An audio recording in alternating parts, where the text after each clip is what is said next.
Bismillahirrahmanirrahim. Assalamualaikum warahmatullahi wabarakatuh. Alhamdulillahirabbil alamin wal aqibatu lil muttaqin wa la udwana illa 'alal zalimin. Asyhadu an la ilaha illallah wahdahu la syarikalah wa asyhadu anna Muhammadan abduhu wa rasuluh sallallahu alaihi wasallam la nabiyya ba'dah. Pada pagi hari yang berbahagia ini kembali kita bertemu dalam keadaan yang baik. Pada pagi yang berbahagia ini saya akan menyampaikan tentang fadlul ilmi wa ahluhu, yaitu keutamaan ilmu agama dan juga orang-orang yang memiliki ilmu. Ya, saya ambil dari kitab Sahih Wasail Rasul. Syekh Sa'ad Yusuf hafizahullah, beliau mengatakan tadafarat nususul kitab wa sunnah bima la yuhsa wa la yustaqsa kasratan ala bayani rif'ati sya'nil ilmi wa ahlihi wa targhibi fin nahli min ma'inihi safi wa salsabilihi azbi asy-syafi. Beliau mengatakan bahwa nas-nas Alkitab dan sunnah ya yang menerangkan tentang keutamaan ilmu sangat banyak sehingga tidak bisa dibatasi, tidak bisa dihitung. Begitu juga dengan nas-nas Al-Qur'anul Karim dan sunnah Nabi SAW yang menerangkan tentang keutamaan mengambil ilmu dari sumbernya yang jernih, dari mata airnya yang segar dan menyembuhkan. Wa min hazihi nusus, di antara nusus yang menyebutkan tentang keutamaan ilmu, qauluhu ta'ala, firman Allah Ta'ala, syahidallahu annahu la ilaha illa huwa wal malaikatu wa ulul ilmi qa'iman bil qist. La ilaha illa huwal azizul hakim. Allah telah bersaksi bahwasanya tidak ada Tuhan yang hak selain Dia. Demikian pula para malaikat dan para ulama, ulul ilmi, para ulama yang bersaksi dengan keadilan. La ilaha illahu, tidak ada Tuhan yang hak selain Allah Azza wa Jalla, ya, al-azizul hakim, maha perkasa lagi maha bijaksana. Qala al-Imam al-Qurtubi rahimahullah fi tafsirihi li hadzal ayah. Imam al-Qurtubi berkata dalam menafsirkan ayat ini, ya, dalam ayat 19 dalam surah Ali Imran, kata Al-Qurtubi, hazil ayatu dalilun ala fadlil ilmi wa syarafil ulama. Ayat ini merupakan dalil tentang keutamaan ilmu dan kemuliaan ulama. Ayat ini syahidallahu annahu la ilaha illa huwa wal malaikatu wa ulul ilmi qa'iman bil qist. Ayat ini menerangkan tentang keutamaan ilmu dan kemuliaan ulama. Wa innahu law kana ahadun asyrafa minal ulama laqaranahumullahu bismihi wa ismi malaikati kama qarana al-ulama'a wa qala fi syarafil ilmi li nabiyhi sallallahu alaihi wasallam wa qur rabbi zidni ilma. Seandainya, kata Al-Qurtubi, ada seseorang yang lebih mulia dari ulama, maka Allah Azza wa Jalla akan menyertakan nama mereka dengan nama Allah Azza wa Jalla dan nama-nama para malaikat dalam persaksian tentang sesuatu yang sangat agung, yaitu tentang keesaan Allah Azza wa Jalla. Kama qarana al-ulama'u, sebagaimana Allah Azza wa Jalla menyertakan nama para ulama ya dalam kesaksian tentang keesaan Allah Azza wa Jalla. Ya, wa qala fi syarafil ilmi li Nabi sallallahu alaihi wasallam, kata Al-Qurtubi selanjutnya, ya, mengenai keutamaan ilmu, Allah Azza wa Jalla telah berfirman kepada nabinya Muhammad sallallahu alaihi wasallam, wa qur rabbi zidni ilma, dan katakanlah, wahai Tuhanku, tambahkanlah ilmuku. Walau kana syai'un asyrafa minal ilmi, ya, kalau seandainya ada sesuatu yang lebih mulia dari ilmu, la amarallahu ta'ala nabiyahu an yas'alahul mazida minhu, maka Allah Azza wa Jalla pasti memerintahkan nabinya untuk memohonkan tambahan terhadap sesuatu tersebut.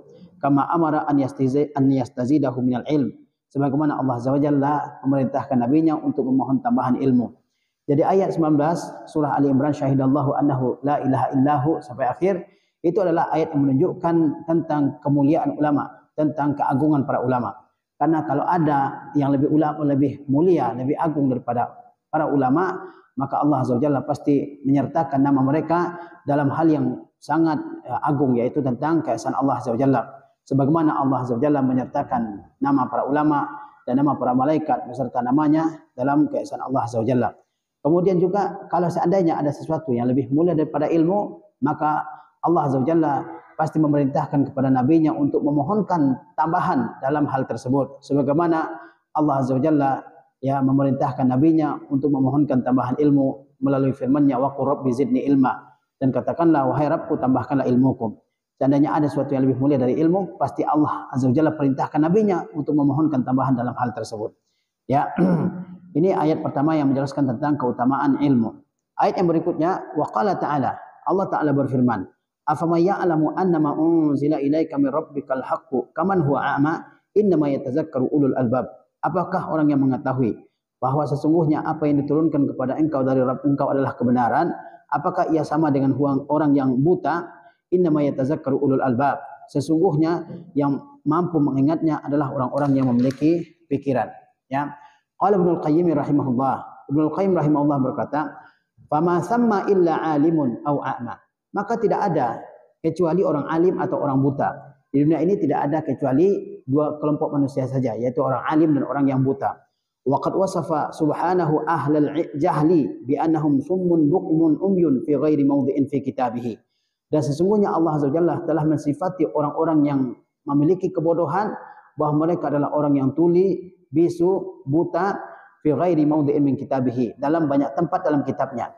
Jadi di dunia ini cuma ada ya dua kelompok manusia, alim ya, orang yang alim, atau a'ma, atau orang yang buta ya. Orang yang mengetahui tentang Allah, tentang Rasulullah, tentang din, tentang agama, dia adalah orang yang alim. Tapi orang yang jahil tentang Allah, tentang Rasulullah, tentang agama, meskipun matanya melihat, tapi pada hakikatnya dia adalah a'ma, orang yang buta ya. Karena Allah Azza wa Jalla mengatakan bahwa ya manusia cuma terbagi kepada dua, yaitu orang yang mengetahui kebenaran dari Allah Azza wa Jalla, dialah orang yang alim, atau orang yang tidak mengetahui sama sekali tentang Allah Azza wa Jalla, tentang agamanya, dia adalah orang yang buta. Kata Allah Azza wa Jalla, "Afaman ya'lamu annama unzila ilaika min rabbikal haqqu."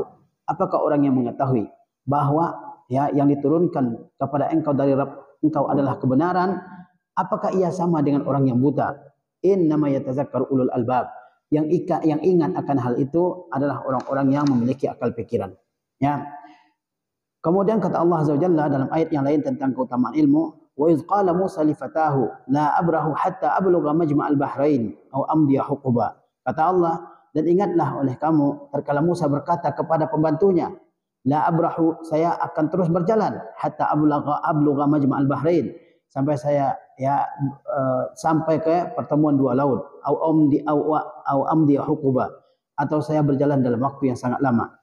Qala Ibnu Qayyim rahimahullah, Ibnu Qayyim rahimahullah berkata, yukhbiruna Allah subhanahu an safihi wa kalimihi allazi kataba lahu at-taurata bi yadihi wa kallamahu minhu ilaihi annahu rahala ila rajulin alimin yata'allamu minhu wa yazdadu ilman ila ilmihi.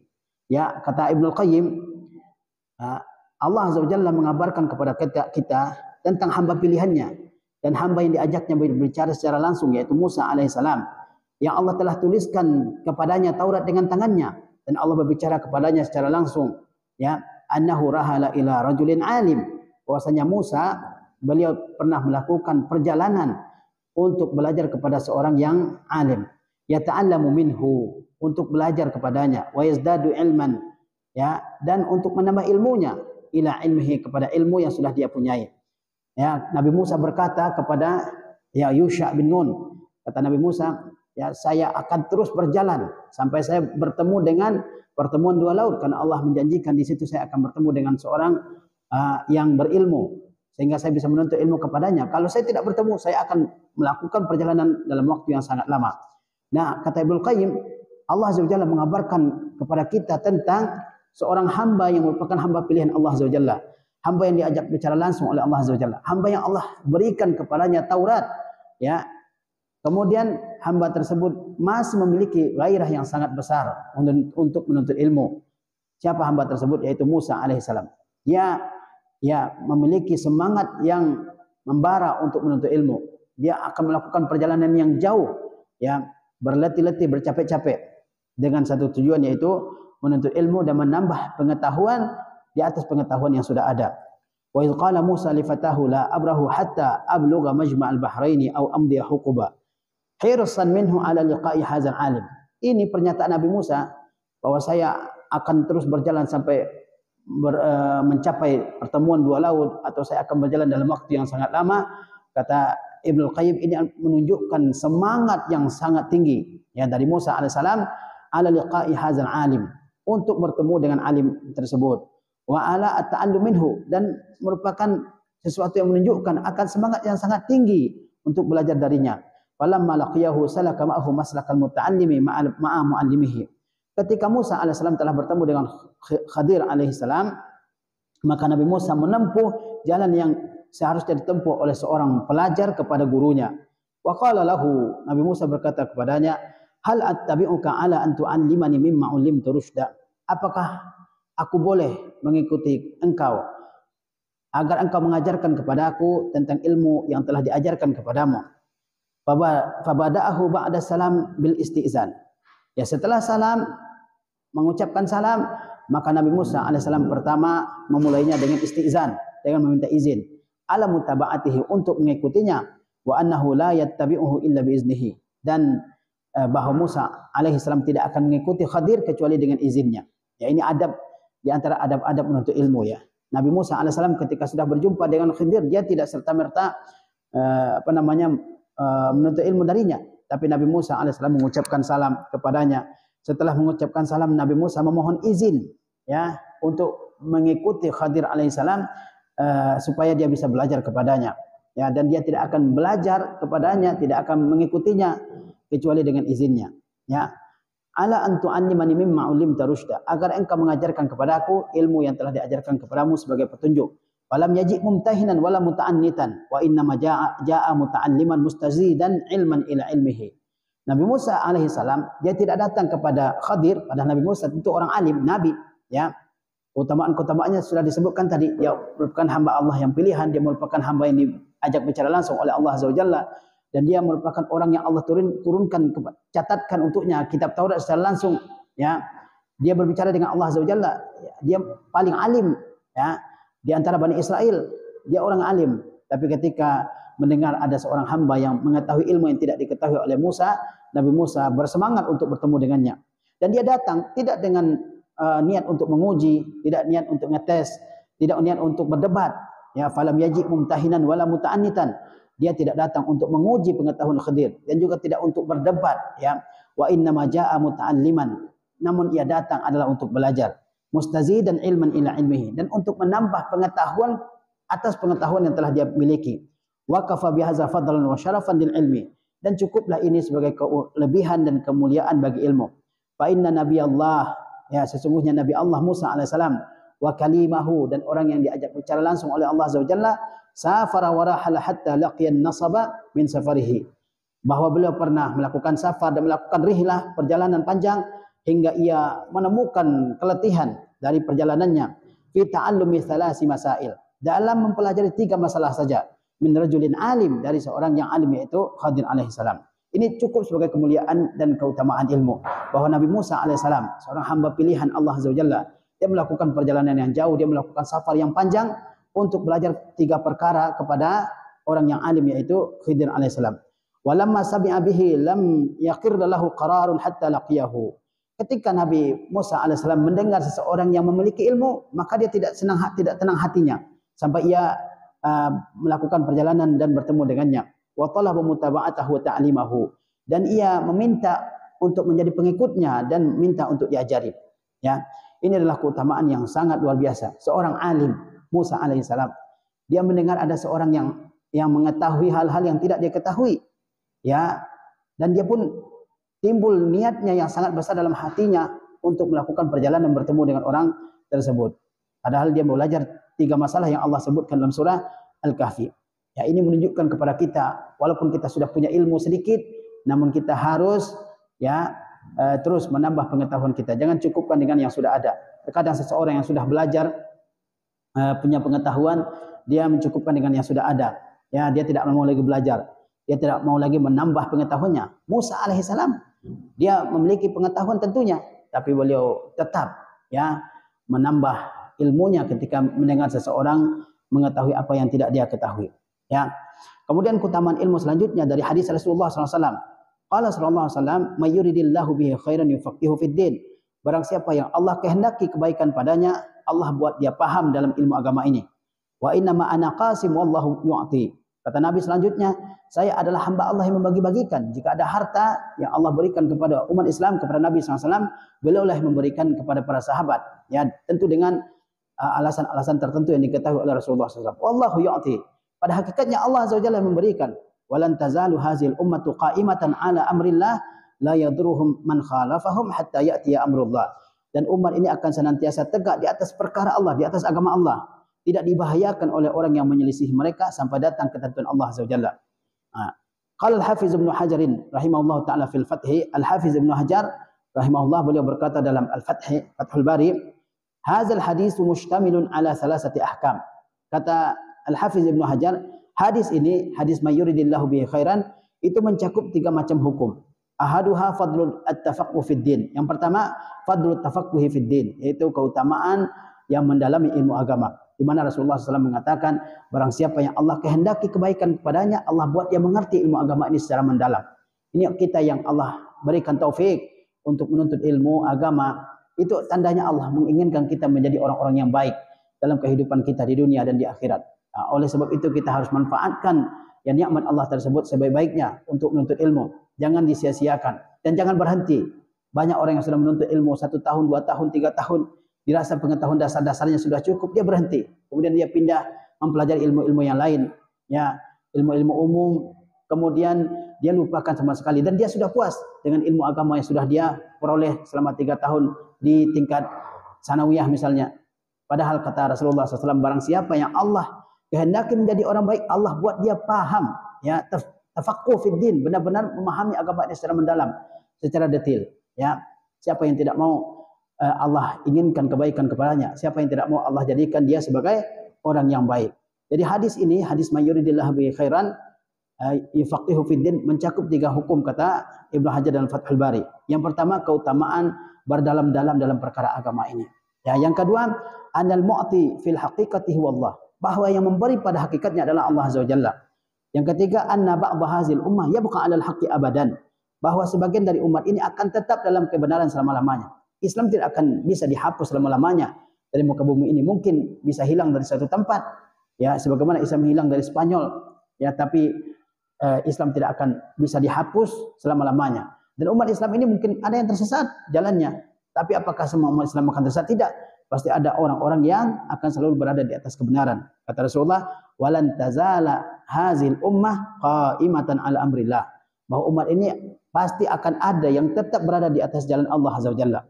Kemudian kata Ibnu Hajar, fal awwalul la'iqun bi abwabil ilmi. Yang pertama yaitu mayyuridillahu bihi khairan yufaqihu fid din, itu sangat sesuai dengan masalah bab-bab ilmu. Ya, bagian pertama dari hadis ini itu adalah sangat sesuai dengan masalah-masalah ilmu, bahwa orang yang Allah inginkan kebaikan kepadanya, Allah jadikan dia mengerti ilmu agama. Ini adalah kebaikan yang luar biasa.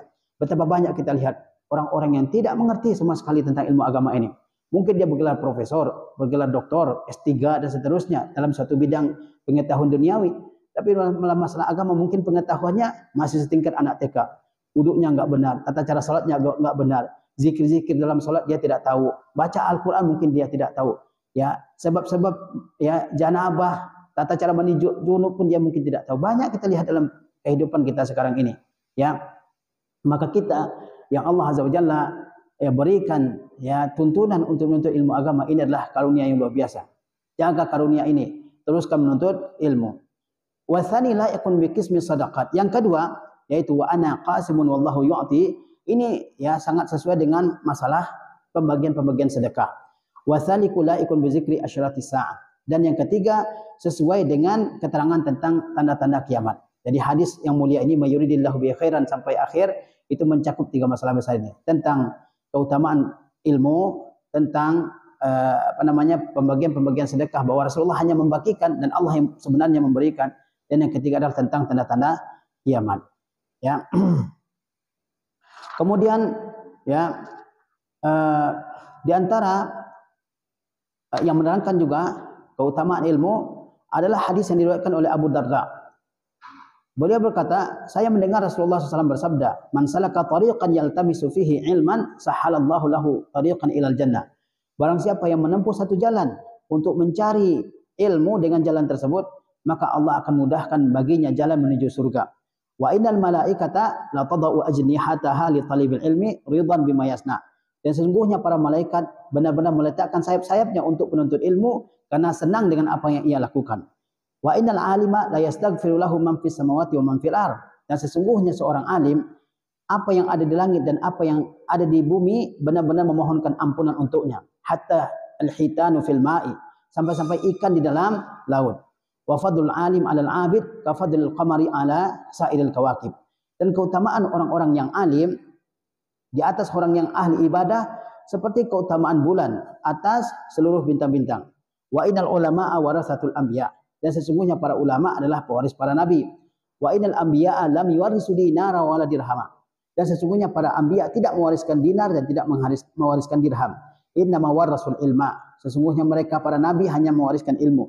Faman akhazahu akhadha bihazzin wafir. Barang siapa yang mengambil ilmu tersebut, maka dia telah mengambil bagian yang paling banyak. Ini adalah hadis yang sangat luar biasa yang menerangkan tentang keutamaan orang yang menuntut ilmu. Pertama, Allah mudahkan jalannya menuju surga. Orang alim tidak sama dengan orang jahil dalam segi ibadah. Orang alim mendapatkan pahala yang begitu besar, sementara orang yang jahil pahalanya kecil. Ya, dia orang alim, dia mengetahui mana ya syarat-syarat ibadah, rukun-rukun ibadah, pembatal-pembatal ibadah, mana wajib-wajibnya, mana sunah-sunahnya, dan seterusnya. Ya, ini keutamaan yang pertama. Allah mudahkan jalan orang yang alim yang menuju surga. Kemudian malaikat meletakkan sayapnya terhadap para penuntut ilmu karena dia senang dengan apa yang dilakukan oleh penuntut ilmu. Makna malaikat meletakkan sayap bagi penuntut ilmu itu, kata Al-Khattabi, pertama malaikat membentangkan sayapnya. Yang kedua maknanya adalah para malaikat tawadhu kepada para penuntut ilmu karena mengagungkan penuntut ilmu tersebut. Kemudian makna yang lain adalah ketika ada majlis ilmu di mana ada pelajar, ada guru di situ yang pelajari ilmu agama ini, maka para malaikat turun dan singgah di tempat ilmu tersebut dan tidak terbang. Itu di antara makna malaikat meletakkan sayapnya bagi penuntut ilmu. Kemudian apalagi keutamaan bagi penuntut ilmu? Semua yang ada di langit dan yang ada di bumi, bahkan ikan di lautan, semuanya memohonkan ampunan bagi penuntut ilmu, bagi orang yang berilmu. Karena orang-orang yang berilmu mengajarkan kebaikan, ya, untuk mengajarkan supaya berlaku baik terhadap segala yang ada di langit, di bumi, terhadap ikan yang ada di lautan dan kepada semua makhluk Allah Azza wa Jalla. Kemudian kata Rasulullah, keutamaan orang alim seperti keutamaan bulan dibandingkan bintang-bintang yang lain. Bulan hanya ada satu. Ya, bulan hanya ada satu. Tapi bulan itulah yang paling bersinar di langit. Demikian pula kita lihat, orang alim di dunia ini memang tidak banyak. Tidak banyak. Sebagaimana bulan hanya ada satu. Orang alim itu langka. Ya, oleh sebab itu kalau kita sudah dibukakan jalan untuk menuntut ilmu, maka kita harus pergunakan kesempatan tersebut. Ya, kita harus pergunakan kesempatan tersebut. Dan kalau bulan bersinar, maka bintang-bintang yang lain kehilangan sinarnya. Kemudian para ulama adalah pewaris para nabi. Kita kalau dikatakan misalnya pewaris tahta kerajaan, itu bangganya luar biasa. Pewaris suatu kedudukan, maka kita akan bangga luar biasa. Bagaimana kalau kita orang yang alim menjadi pewaris para nabi? Ini adalah kebanggaan yang luar biasa. Tetapi para nabi tidak mewariskan harta benda. Yang diwariskan oleh para nabi adalah ilmu. Para nabi tidak mewariskan dinar, tidak mewariskan dirham, tapi yang diwariskan adalah pewaris, adalah ilmu. Dan seseorang menjadi pewaris bagi orang lain adalah orang yang paling dekat dengan yang mewariskan. Kita mewarisi dari orang tua kita karena kita adalah orang paling dekat dengan orang tua kita. Menjadi pewaris nabi itu artinya kita orang yang paling dekat dengan Nabi sallallahu alaihi wasallam. Ya, karena Nabi SAW tidak meninggalkan kecuali orang-orang alim dari kalangan sahabat, dan selanjutnya sahabat meninggalkan ilmu kepada orang-orang yang hidup setelahnya. Kemudian barang siapa yang mengambil ilmu, mempelajari ilmu, maka sesungguhnya sudah mengambil bagian yang sangat besar. Ya, kita harusnya bersemangat untuk menuntut ilmu ini. Para ulama juga tidak ketinggalan untuk memotivasi kita untuk menuntut ilmu. Sebagaimana Al-Hasan Al-Basri, beliau mengatakan, talabul ilmi fi sigari kan naqsy 'alal hajar. Menuntut ilmu di waktu kecil itu seperti mengukir di atas batu. Ya, oleh sebab itu masa muda ini, masa-masa SD, masa-masa MTS, SMA, masa muda ini harus dimanfaatkan betul-betul untuk menuntut ilmu. Jangan disia-siakan. Jangan disibukkan diri kita dengan hal-hal lain. Sibukkan dengan ilmu. Itu seperti mengukir di atas batu. Mungkin ribuan tahun sebuah ukiran di atas batu masih abadi. Lihat ukiran-ukiran relief-relief yang ada di gunung-gunung, di gua-gua. Ribuan tahun, jutaan tahun masih terjaga dengan baik. Masih bisa dipelajari oleh orang-orang yang datang pada zaman sekarang ini. Begitu pula dengan menuntut ilmu di waktu kecil. Apa yang kita hafal di waktu kecil? Al-Quranul Karim, hadis-hadis Nabi SAW, matan-matan ilmiah. Hingga hari ini ketika kita sudah tua, kita tetap ingat dengan hal-hal tersebut. Oleh sebab itu masa muda harus dimanfaatkan untuk belajar. Kemudian juga Al-Hasan ibn Ali. Beliau berkata kepada anak-anaknya dan juga kepada keponakan-keponakannya. Kata Ali, Al-Hasan ibn Ali, ta'allamul ilma. Pelajarilah oleh kalian ilmu. Fa innakum in takunu sighara qaumin, karena sesungguhnya jika hari ini kalian adalah orang-orang kecil daripada suatu kaum, takunu kibarahum ghadan, maka esok akan menjadi orang-orang besar di antara mereka. Faman lam yahfaz falyaktub. Barang siapa yang tidak sanggup menghafal, hendaklah dia menulis. Jadi Al-Hasan bin Ali beliau mengatakan, pelajari oleh kalian ilmu. Itu dia katakan kepada anak-anaknya dan kepada keponakan-keponakannya. Karena jika hari ini kalian masih muda-muda, masih kecil-kecil, maka di kemudian hari kalian akan menjadi orang-orang besar. Jangan sampai menjadi orang-orang besar tidak ada ilmunya, ya. Tidak mengetahui mana ibadah yang wajib, yang sunnah, mana ibadah yang sunnah dan yang bid'ah dan seterusnya. Ya. Kemudian juga Ali bin Abi Thalib berkata kepada Kumail ibnu Ziyad. Kata Ali bin Abi Thalib, ya Kumailu, al-ilmu khairun minal mal. Wahai Kumail, sesungguhnya ilmu itu lebih baik dari harta. Kalau hari ini kita tawarkan ilmu dengan harta, maka kebanyakan orang memilih harta. Tapi kata Ali, ilmu lebih baik dari harta. Wal ilmu yahrusuka wa anta tahrisul mal. Ilmu menjagamu, sementara harta kamulah yang menjaganya. Wal ilmu hakimun wal malu mahkumun alaihi.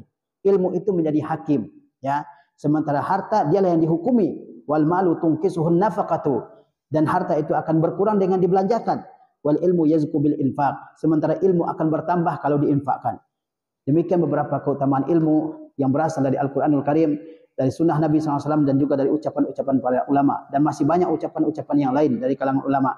Barangkali ini yang bisa saya sampaikan pada kesempatan yang berbahagia ini. Mudah-mudahan Allah SWT menuntun kita semua untuk berdalam-dalam dalam ilmu agama ini.